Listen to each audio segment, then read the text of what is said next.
तरफ। हाँ, ये आप जो देख रहे हैं ना अभी, जी। हम यहाँ पर औरंगाबाद से अभी अभी आए हैं। हमारे साथ में मौलाना मोहम्मद साहब है और उनके साथी है। और हम अभी यहाँ पर धड़ गाँव के करीब में है, मंडी बोल के गाँव। और ये जो देख रहे हैं पानी, ये पहाड़ से आ रहा है, इसलिए ये ऐसा धुंधला धुंधला हो गया इसका कलर। अभी कुछ देर के बाद में जब बारिश रुक जाएगी तो थोड़ी देर के बाद में पानी साफ शफाफ नज़र आ जाएगा। और ये हमारे जो बिरादर वतन है यहीं के हैं, आसपास के यहाँ पर इलाके में ये लोग खेती वगैरह करते हैं। जिस तरह हम सैर व तफरी के लिए आए, वो लोग भी काम कर कर के बोर हो गए, तो वो सोचे चलो हम भी थोड़ा सा घूम फिर लेते हैं।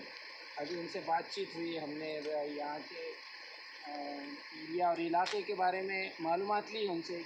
यहाँ पर स्कूल एजुकेशन को अभी बहुत अहमियत दे रहे हैं। पहले जैसा होता था, शिक्षण को उनके पेरेंट्स लाइक नहीं करते थे, इसको अहमियत नहीं देते थे। तो अभी ये लोग बच्चों के एजुकेशन, तालीम के ऊपर बहुत ध्यान दे रहे हैं।